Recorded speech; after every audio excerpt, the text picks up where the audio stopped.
Le Bitcoin est en train de mettre en place un énorme piège baissier. L'objectif de ce piège baissier va être très simple, c'est de faire en sorte de piéger un maximum de vendeurs sur cette zone. Vous allez voir avec moi dans cette émission que ce mouvement va nous permettre de par la suite complètement exploser les plafonds de verre et sans doute que nous allons revoir un Bitcoin faire un nouvel ATH. Alors comme d'habitude les amis, si le menu vous plaît, restez bien avec moi jusqu'au bout de cette émission parce que c'est ce qu'on va aller voir tout de suite. Even when you feel low, you can still go. Even when you feel slow, you can still go. Even when there's no hope, you can still go. I never answer to no, man, I still go.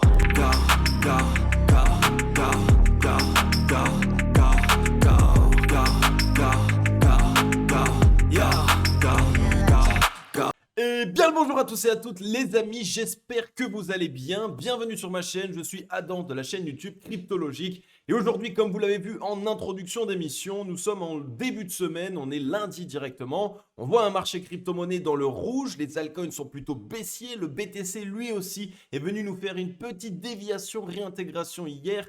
Tout ça qui paraît assez technique, mais ne vous inquiétez pas, je vais vous décortiquer absolument tout ça afin que vous puissiez comprendre qu'est-ce qu'il risque de se passer cette semaine. Parce que le Bitcoin est en train de nous mettre en place une disposition qu'on connaît bien dans ce type de situation et justement, on va pouvoir en tirer profit. Donc restez bien avec moi jusqu'au bout de l'émission. N'hésitez pas, comme d'habitude, à laisser votre meilleur like ainsi que votre meilleur commentaire à n'importe quel moment de l'émission. Si vous kiffez l'émission, si vous kiffez les informations que je vais vous partager, n'hésitez pas à partager de la force. C'est donnant-donnant, je vous fais des vidéos, vous mettez des commentaires, du soutien, ça fait vraiment extrêmement plaisir.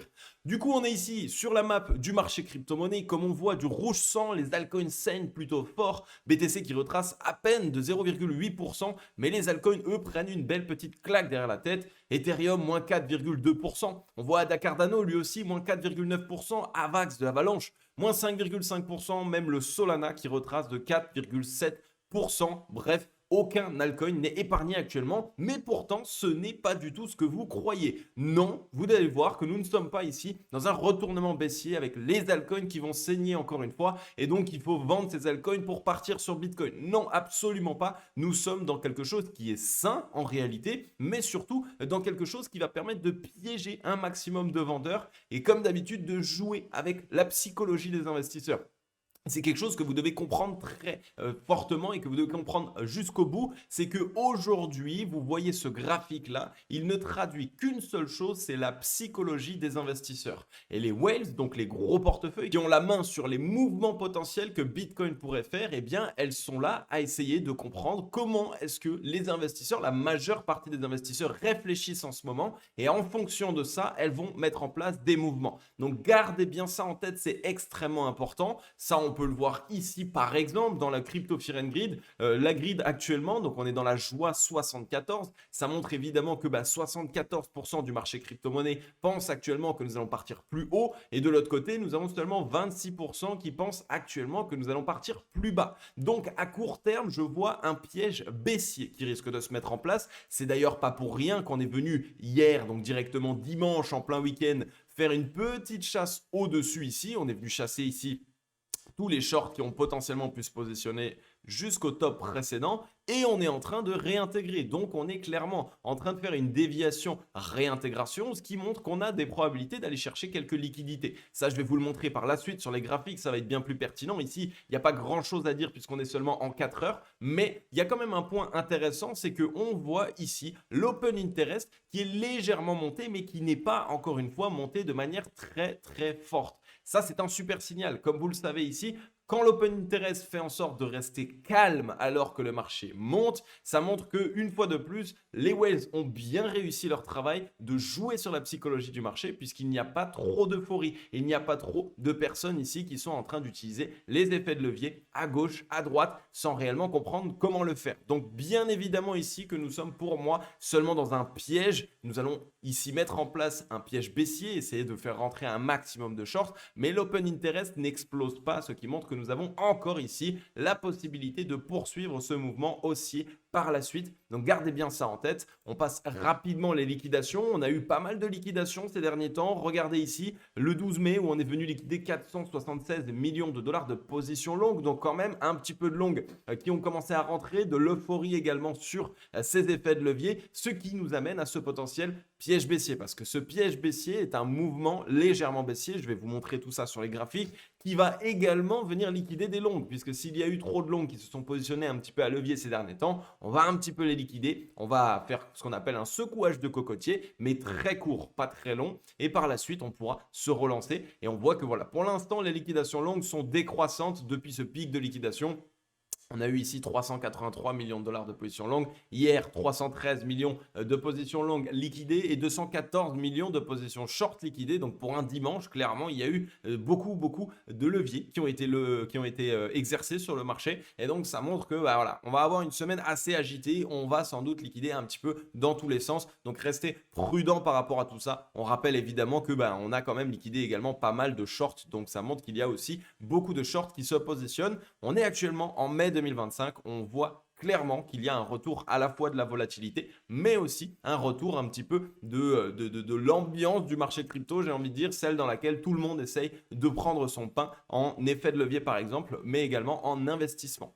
Sur le Bitcoin du coup, ici en daily, alors c'est très simple, ce qu'il se passe, c'est que là où beaucoup vont commencer à avoir peur avec ce mouvement ici, en fait, on est clairement toujours haussier et on le reste, puisque comme vous le savez, on est venu mettre en place un fort mouvement haussier ici sur le Bitcoin. Si on doit retracer, c'est normal. Après tout fort mouvement haussier, on a besoin de rebond, d'impulsion pour pouvoir repartir. Donc gardez bien ça en tête. Évidemment, on a également un bon nombre de niveaux de support ici. Premier niveau de support entre les 99 979 dollars et les 98 321. On en a un ici entre les 92 954 et les 90 981, et ensuite encore on en a un au 87 982 jusqu'au 85 614. Alors pourquoi est-ce que je vous dis ça? Eh bien tout simplement parce qu'on a mis en place un grand mouvement haussier, et maintenant si on doit retracer, on a de toute façon un maximum de zones qui vont nous permettre de rebondir et de par la suite pouvoir nous relancer. Donc pour l'instant, on est toujours dans une dynamique qui est très haussière. Je vous invite comme d'habitude à prendre du recul quand vous voulez essayer d'analyser le marché et vous dire oh là là, attention, on est baissier. Non, regardez-moi ça. Ça se passe quasiment toujours de la même manière.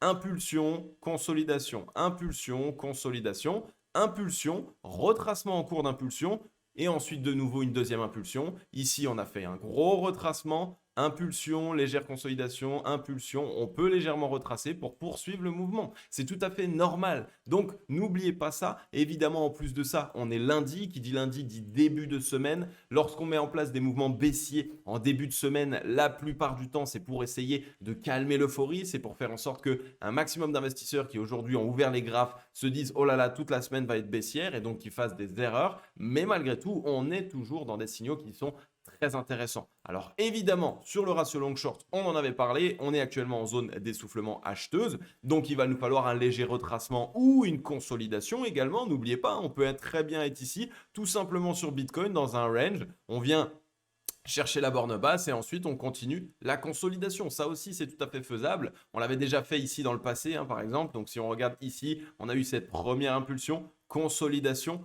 impulsion, consolidation. Et tout ça, ça peut permettre aux alts de réaliser de belles performances. Donc évidemment que quand BTC retrace, ça vient impacter le BTC, les altcoins, mais malgré tout, une fois qu'on rebondit sur la borne basse, eh bien c'est là où justement ça permet aux alts de repartir fortement. Donc ne vous faites pas avoir ici. Oui, on est en zone d'essoufflement vendeuse, mais par contre, si on prend le weekly est venu nous mettre en place une clôture hebdomadaire très pertinente. On est venu clôturer aux 106 605 dollars. C'est la clôture la plus haute que nous ayons connue sur le Bitcoin depuis toujours. On est vraiment sur un all-time high en termes de clôture, ce qui est aussi un très très bon signal. On avait eu une grosse mèche semaine précédente, elle a été rachetée et on a fini sur un corps de bougie complètement haussier. Donc là encore, vous voyez qu'on met en place des mèches pour créer de la peur, mais malgré tout, les acheteurs sont bien présents et surtout, si vous voyez un petit peu ici, du côté du ratio long short, encore une fois, on a sauvé la zone de neutralité et on est en train de s'orienter à la hausse. On a encore largement la force de pouvoir poursuivre ce mouvement haussier. On l'avait déjà fait ainsi dans le passé. Vous voyez ici, on a fait une impulsion, une petite semaine de retracement, voire deux, et ensuite, boum, on a poursuivi et on a poursuivi. Donc, vous voyez que c'est normal en weekly de certains moments revenir faire des retests comme ça. On peut le faire tranquillement, mais malgré tout, continuer le mouvement haussier et faire en sorte que la force se dirige pour les acheteurs. Ici, le momentum est clair et net. On a sauvé la zone de neutralité. On est en train de mettre en place de la force acheteuse. Et en plus de ça, on n'a pas encore eu beaucoup de volume. Donc, on peut très largement racheter ce mouvement baissier court terme qu'on est en train de mettre en place aujourd'hui pour finir dans une clôture hebdomadaire bullish. Malgré tout, ici, on voit le MACD qui a repris la zone de neutralité. Là encore, c'est un très bon signal. Le momentum se dirige bien pour les acheteurs. Donc vous voyez ici, on est clairement dans une impulsion, consolidation, impulsion, consolidation, impulsion. On peut avoir un léger retracement, mais poursuivre l'impulsion. Et par la suite, on continue de se construire de manière haussière. Donc clairement, le Bitcoin actuellement nous montre, malgré le court terme ici, j'ai envie de dire, certains signaux, j'ai envie de dire, on a besoin de consolider, on a besoin de récupérer de la force. Malgré cela, on est toujours haussier sur le Bitcoin. Donc attention à ce début de semaine, mardi, mercredi. Mais après, par la suite, selon moi, on risque de se reprendre. Sur Ether, eh bien, on voit encore une mèche qui a eu lieu ici sur la journée d'hier. Également, ce qu'il faut comprendre, c'est que j'étais derrière les liquidations hier et donc en plein dimanche, on est venu en même pas une heure liquider 100 millions de dollars de position longue. Donc, ça veut dire qu'on a eu sans doute des gros effets de levier qui se sont positionnés, peut-être même une whales ou alors un initié qui s'est fait liquider. Donc, à surveiller ici, évidemment, on le sait, ces derniers temps, les traders vont beaucoup plus sur Ether que sur Bitcoin. Donc, on risque quand même d'avoir pas mal de volatilité. Maintenant, malgré tout ça, on est toujours dans un système qui est plutôt haussier.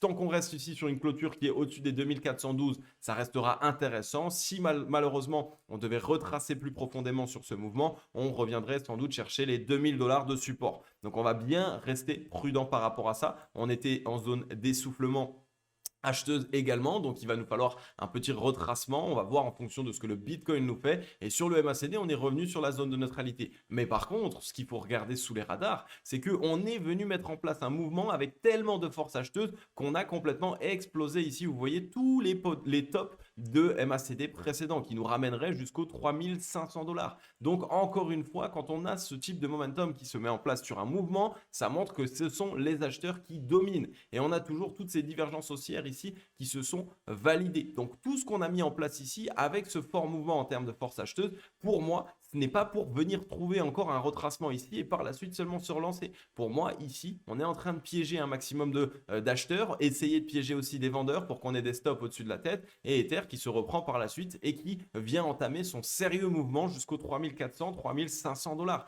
Donc ne vous faites pas avoir sur ce qu'il se passe ici. On a simplement besoin d'un petit peu de force de nouveau, donc un petit peu de souffler à court terme. On va peut-être consolider tranquillou, mais par la suite, on a ici vraiment, on voit sur le momentum toute la force acheteuse qui est en train de se diriger ici et qui pourrait nous permettre de relancer le mouvement. Également, n'oubliez pas qu'on sort de la zone de rechargement acheteuse. Les whales, quand elles sortent un actif d'une zone de rechargement acheteuse, quand elles la défendent, elles ont comme intérêt de poursuivre le mouvement et d'aller chercher ici un mouvement avec plus de performance puisqu'elles se sont positionnées, elles ont accumulé ces zones. Ici, on prendrait le prix moyen d'accumulation, ce serait 1794. Je doute qu'elles TP avec seulement 50%. Elles peuvent aller jusqu'aux 3500 et qui ferait quasiment 100% de hausse, presque x2. Et là, ce serait bien plus intéressant pour elles. Donc, encore une fois, Ether, selon moi, est toujours dans une bonne disposition. Et on voit qu'il y a du volume qui commence à rentrer. Donc, évidemment qu'il se passe des choses sur Ether. Donc, ne vous faites pas avoir. Pour l'instant, on a toujours des grosses chandelles acheteuses, vous voyez, en termes de force.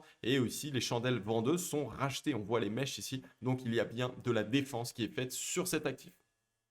Sur le crypto total, pareil que sur Bitcoin, on revient tester une zone de résistance clé. Vous voyez ici les 3380 milliards jusqu'aux 3310 milliards. Mais eh bien, on reste dans une consolidation pour l'instant. Donc ça, c'est aussi un bon signal. On est venu chercher, vous voyez, le point bas de consolidation. Peut-être aujourd'hui, légèrement faire une mèche, peut-être un petit peu plus en dessous pour liquider. Ce serait possible. Mais malgré tout, on est toujours dans cette zone de consolidation. Mais surtout, on a une très grosse zone de support juste en dessous de nous, entre les 3130 milliards et les 3030 milliards. milliards. Donc là encore, n'oubliez pas qu'on est venu casser les 3000 milliards avec une grosse chandelle d'impulsion. Les 3000 milliards ont été rachetés par les whales, donc il n'y a pas d'intérêt à nous laisser partir sous les 3000 milliards. Selon moi, on va largement les défendre. Donc là, on est juste sur un petit mouvement de frayeur, mais malgré tout, peut-être trouver un rebond ici sur ce support, faire une impulsion et repartir plus haut. On était dans cette épaule, tête-épaule inversée. On a ici une dynamique et une tendance qui est de nouveau largement acheteuse et bullish. Et on était ici dans une consolidation qu'on a explosé à la hausse. Donc on est en train de refaire un petit peu la même chose. Comme vous voyez, on avait fait cette petite mèche et finalement on a racheté et on est reparti bien plus haut. Donc ne vous faites pas avoir. Là encore, le Crypto Total nous montre un petit peu cette même disposition qu'on avait déjà eu ici précédemment. On a fait la petite mèche pour chasser, la petite mèche pour chasser et finalement on pourrait repartir. Ok, donc gardez ça encore une fois en tête. Évidemment, en termes de ratio long short, on est actuellement en zone d'essoufflement vendeuse. Donc le court terme ici peut-être soit poursuivre la consolidation, soit tout simplement retracer légèrement et revenir chercher cette petite zone de support ici que nous avons juste sous nous. Sur la Bitcoin dominance, comme vous voyez ici, on a fait un petit rebond ici qu'on ne pourrait pas appeler un dead cat bounce, mais on appelle ça tout simplement un rebond technique. Ça veut dire qu'on fait un fort mouvement baissier, rebond technique. Et pour l'instant, vous voyez qu'on est toujours en train de défendre cette zone, toujours en train d'avoir pas mal de ventes qui est réalisées. Donc, vu qu'on ne vient pas chercher un nouveau plus haut, on a des probabilités ici d'essayer de mettre en place un deuxième top plus bas. Et donc là, ce serait l'envie de poursuivre le mouvement baissier. Et donc, on irait évidemment chercher le bottom précédent, les 62,13, mais sans doute également toutes les liquidités ici qu'on a eu jusqu'au 60% de dominance. Donc là encore, vous le savez, si ce mouvement arrive, si ce mouvement a lieu, eh bien les altcoins risquent d'en profiter un maximum. Donc c'est ici un bon signal de se faire rejeter. J'aimerais bien voir aujourd'hui évidemment une chandelle plutôt rouge pour la Bitcoin dominante afin qu'on puisse empiler les chandelles rouges et donc aller cette fois-ci évidemment chercher un double top, ce qui nous mettrait en tendance baissière sur la Bitcoin dominance et donc l'altcoin season qui pourrait démarrer. Donc là encore, souvent, juste avant le départ d'altcoin season, on fait ce type de rebond parce que ça vient créer de la peur, ça vient faire un retracement sur les alts. Vous le voyez ici à droite, hein, tous les alts sont dans le rouge. Donc tout le monde se dit, oh là là, laissez tomber les alts, c'est fini, ça va encore une fois partir plus bas. Et au final, au dernier moment, on vient clairement le faire, mais par contre il faut le faire de manière directe. Ça veut dire qu'il va falloir que ça aille vite dans cette semaine. Peut-être aujourd'hui, ok, encore un peu de combat, mais ensuite on veut des grosses chandelles bien rouges et c'est là où justement on va piéger toutes les personnes qui sont sorties des alts. Eh bien ils vont avoir du mal à y rentrer parce que ça va exploser très rapidement. On a déjà vu, là il n'y a pas de ça, il y a de ça pas très longtemps, on a fait des 15, 20, 25, 30% de hausse en une seule journée et c'est justement ce qu'on veut voir dans une alt season juste après un piège baissier comme on est en train de le mettre en place actuellement. Et enfin, le dollar ici, et c'est encore une des raisons pour lesquelles je pense que le marché crypto est juste en train de mettre en place ce piège baissier, c'est tout simplement parce que le dollar est revenu chercher sa ligne de coup du M, hein, donc je vais vous la rappeler, je vous l'ai déjà montré 1000 fois au moins, on est dans un énorme M sur le dollar ici, tac, tac, tac, donc là, clairement, on est en train d'avoir un départ du mouvement baissier, on est revenu toucher la ligne de coup, on a consolidé dessus et on est en train d'avoir la poursuite. Donc clairement ici le dollar qui montre un signal plutôt baissier actuellement. Ce qu'on veut absolument voir évidemment, ça va être d'aller attaquer les deux bottoms précédents. Donc clairement ici entre les 99 points et les 98 505, on veut repasser sous les 100 points. Techniquement c'est ça qui est le plus important. Une fois que ça va être fait, le dollar va démarrer sa chute plus forte et aller bien plus bas. Comme vous le savez, si le dollar réalise ce type de mouvement baissier, le marché crypto-monnaie va bénéficier d'un maximum de liquidité. On a ici en plus soufflé tranquillement, donc on a récupéré de la force vendeuse, donc clairement le mouvement baissier qui pourrait poursuivre. Et si on regarde en weekly, donc en hebdomadaire, sur le dollar ici, comme vous le voyez, on a encore de la force. On pourrait aller jusqu'à la zone d'essoufflement vendeuse, ce qui nous ramènerait à 96 points, peut-être en dessous, avant un peut-être potentiel retracement, voire même cette zone de support ici aux 95 points. Donc surveillez bien tout ça. Le dollar est bien dans une disposition baissière. On a vu ici ce rebond qui n'est pas joli, donc clairement on n'est pas en train de montrer un signal de force. Donc là encore, le dollar est en train de retracer et qui dit que le dollar va retracer et va continuer son retracement ici pendant pas mal de temps, dit clairement que le marché crypto-monnaie risque d'en bénéficier. Donc gardez tout ça en tête les amis, comme d'habitude, on a de très très bons signaux, contrairement à ce qu'on voit, contrairement à ce qu'on a l'impression quand on voit ici l'entrée de ce début de semaine, mais malgré tout, tout est toujours au vert. On va rester prudent par rapport à tout ça. Comme d'habitude, si vous voulez avoir mes updates d'analyse par rapport à cette analyse, pensez à vous abonner et à activer la cloche. Rejoignez la grande team logique parce que je vais vous faire des émissions comme d'habitude dès qu'il y a des nouvelles informations pour vous aider à mieux comprendre ce qui se passe sur le marché crypto-monnaie. Donc voilà les amis, c'était Adam de Cryptologique. Comme d'habitude, je vais vous laisser là. Je vais vous souhaiter à tous et à toutes une agréable journée ou une agréable soirée. Ciao! Bye bye.